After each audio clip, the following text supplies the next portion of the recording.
there goes Cindere Silva for Fox Gaming.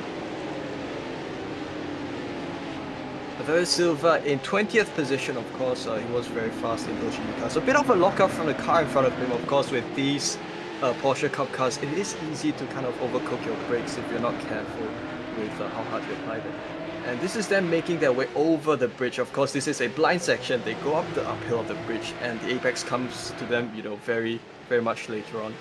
And of course, they're going through this section very nicely here. So this is some pressure that's coming from Cindere Silva on the drivers of Nathan Healy and Joseph Saul. A three-way battle for what I would imagine to be 17th place. And this is a bit of between Nicky Meredith and the other Porsche behind there. Of course, flashing his headlights. Not exactly pleased with that, but of course these are tin top cars. I think they can take a bit of rubbing. And yeah, that's not great for Meredith. He's lost out a couple of positions to some of the drivers. There's someone going off track there. David Ward, who has quite a bit of damage to that car. That's a car going on, cutting through the corner, over the grass. No way of stopping that one. And connects Nathan Healy, who was the innocent bystander in that one. Gets knocked off the circuit in the SCCR SimSports car. That's not what you want to see. A lot of damage to that car. And you can pretty much bet that Nathan Healy will be making his way to the consolation race, no doubt about that. Remember, only the top 12 will make it through to the finals from the car around. That pretty nice looking Eclipse racing team. Something else happened just after on the entry towards the bridge. They're going three wide, a little bit of contact made. Craig Jones gets a bit more contact, finds himself out in the massive grass field section there. Very bumpy. You can see the car being thrown up over the bumps in that section, and he moves down a couple of positions in the constellation, but of course starting pole position gives you a pretty good chance there in order to make it through to the back of the feature grid.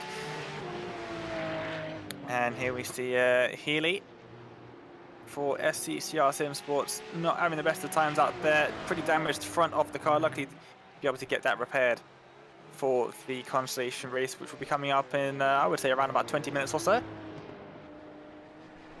Yeah, but, probably that. For now, we just wait for the last couple of drivers to finish heat number 1. We'll be able to get the results, and then heat number 2 will get underway shortly.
That was an unfortunate incident, of course, few cars affected by it. This is Paul Lang, and he's gone alongside Nathan Healy. Of course, Nathan Healy made the move up a position, and it's probably going to be Craig Jones who will continue to make a move as they go, possibly, no, not too wide, but obviously they shared the track as they went over the bridge.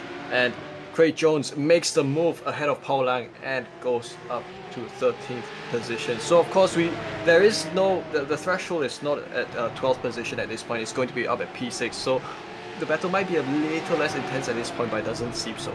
Craig Jones leads this battle pack of 5 cars. 4th position from Andreas Dahlstrom. Is this going to be a 2-wide battle, as this is a huge incident at the final corner? Nathan Healy is involved.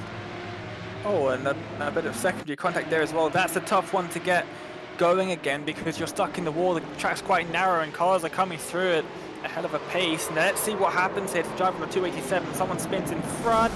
Oh, and just can't avoid and gets more contact from the 212 behind.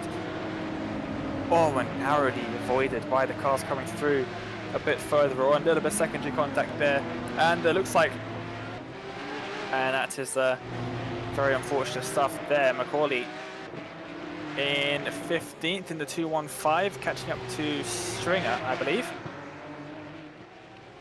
Both of them driving for SCCR SimSports, but two separate divisions of them, so they can run separately in the team's championship. Tononi finished. Uses the Saxon as a bit of a safety net there, and now Chambers trying to go all the way around the outside, but can't quite make it. Someone spun off in the background. I think it was Valant, or actually potentially Macaulay, to a little bit of formation there at the end of the main straight. Craig Jones will finish in 17th. We'll see no further part in this session from Craig Jones, unfortunately, as we will from anyone from Parker in 7th and below. That is all we will be seeing from those drivers here today once they have crossed the line and finished. With next driver to cross the line is Macaulay, and then his teammate Craig Jones finishes the race, and that is it